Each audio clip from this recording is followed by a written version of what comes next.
Bienvenidos a este segundo bloque de Poder y Dinero aquí en Americano Media, M790, Radio Libre Miami. Estamos metiéndonos en un debate muy interesante sobre el papel de la Reserva Federal en un contexto, obviamente, donde la inflación lamentablemente sigue dando señales de que no está cediendo y ya hay síntomas muy evidentes y, por cierto, preocupantes de las consecuencias de las altas tasas de interés.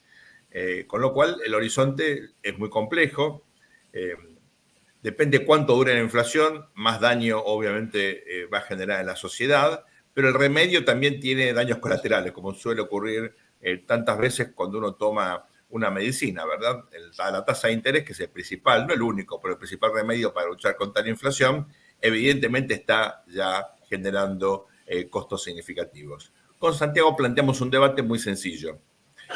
Las idas y vueltas que vemos en la Reserva Federal tienen que ver con esto que sugería recién Fabián, de ir improvisando frente a la coyuntura, cediendo frente a las presiones políticas, ideológicas de los sectores más liberales, o tiene que ver con una actitud de la propia Reserva Federal de, entre comillas, complicarle un poco la vida, confundir un poco a los actores del mercado.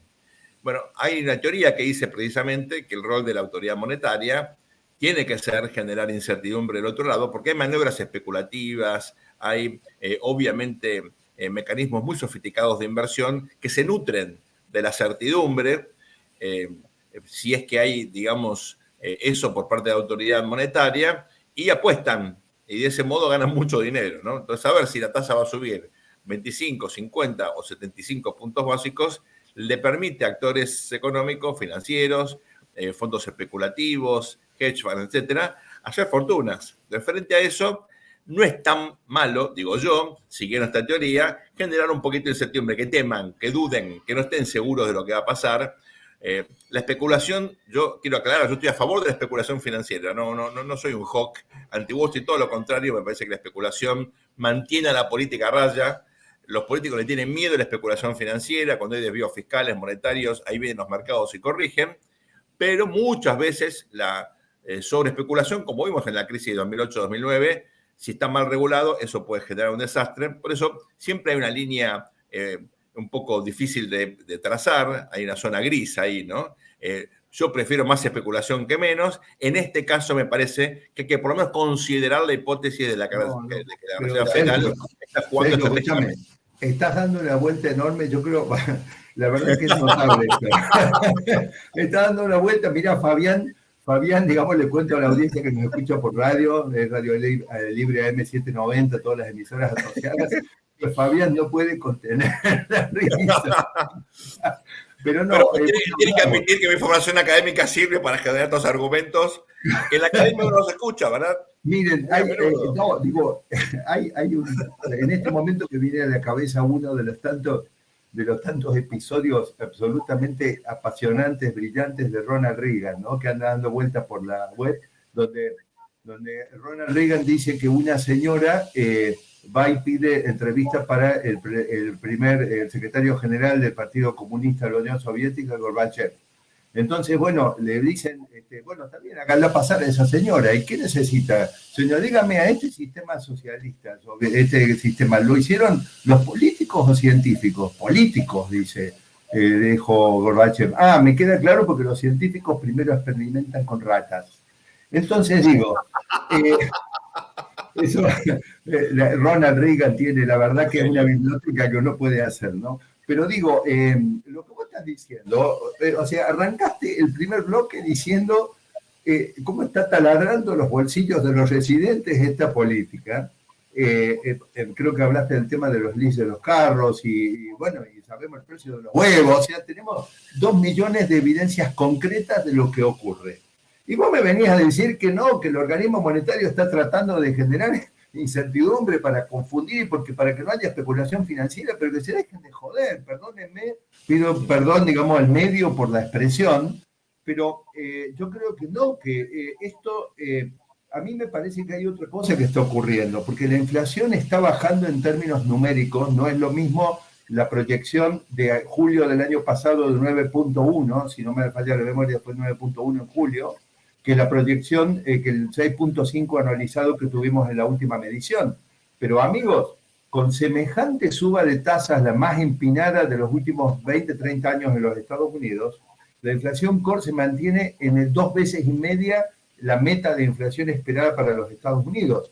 Y yo quiero advertir que el último recorrido desde el nivel actual de inflación hasta el 2%, es un recorrido que no parecen tener claro el rumbo. A mí me parece que posiblemente lo que estamos viendo es esto. La verdad, yo siento que la política americana, la administración Biden, no sabe cómo recorrer el camino hasta llegar el 2% de inflación anual, que es la meta. Te agregaría algo, Santiago, yendo a lo geopolítico, ¿no? Que sabemos que Estados Unidos como superpotencia tiene esa responsabilidad de cuidar a su pueblo y su prosperidad y al mismo tiempo gestionar la estabilidad mundial y su propia seguridad hacia afuera, ¿no? A diferencia de otros países que son básicamente domésticos o policy takers, ¿no? Estados Unidos es un policy maker. Esta idea de que, bueno, que la inflación está bajando y que podemos hacer un 0,25 y después vamos viendo, el 2023 pinta geopolíticamente igual o más pesado que el 2022. O sea, la guerra de Ucrania no solo sigue, sino que va a tener el doble de magnitud que el año pasado. Irán, el tema Irán, ustedes habrán visto los artículos sobre que está haciendo el crecimiento de uranio a nivel militar. El gobierno de Israel es un gobierno que tiene serios problemas, muy inestables.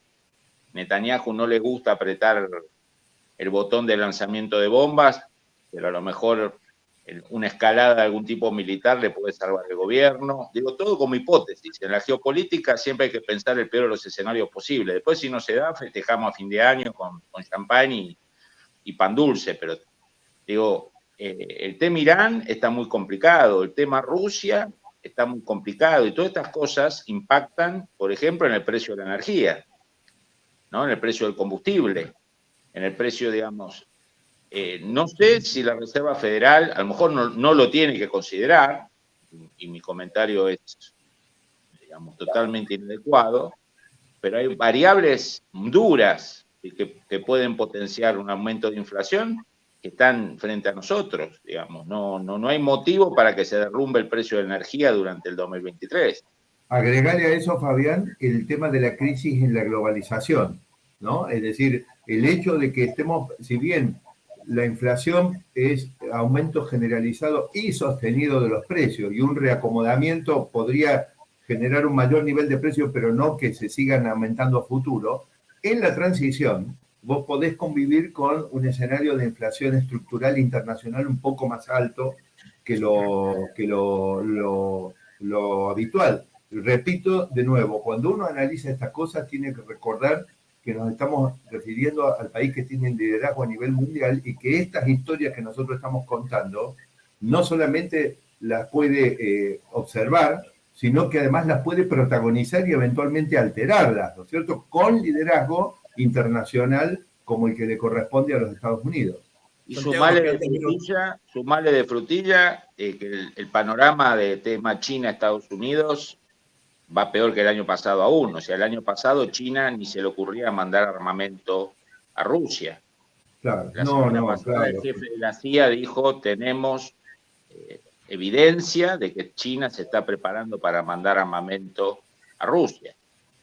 Santiago, me gustaría que en el próximo bloque revisemos uno de los datos que los optimistas respecto de la inflación utilizan como fundamento de su argumento, ¿no? Y es que en los Estados Unidos se viene dando la consolidación fiscal significativa. Vale decir que el tamaño del déficit, que es lo que genera finalmente la inflación, se está corrigiendo, se está achicando, y que eso es lo que, bueno, les permite a ellos ser optimistas respecto de la inflación futura, con lo cual el argumento es, con el incremento de la tasa que ya hicimos y teniendo en cuenta la consolidación fiscal, bueno, uno podría ahora seguir aumentando, pero a un ritmo menor.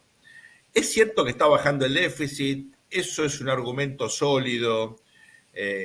¿Por qué no tratamos de por lo menos meternos en la lógica de los que piensan, en nuestra opinión, incorrectamente, para saber si hay o no un argumento sólido, porque probablemente ellos tengan razón parcial, no miren el conjunto del problema y minimicen la importancia de lo que aquí hemos denominado inflación estructural, que tiene un fenómeno fiscal como origen, pero luego ya viene como una dinámica propia, ¿no? ¿Les parece que vayamos a hacer una muy breve pausa? Queda la pelota de tu lado, Santiago, así que esperamos una contestación. Como siempre... ¿Qué tipo revanchista, viste? Como yo lo esperé. Vamos a una muy breve pausa y ya volvemos, no se vayan.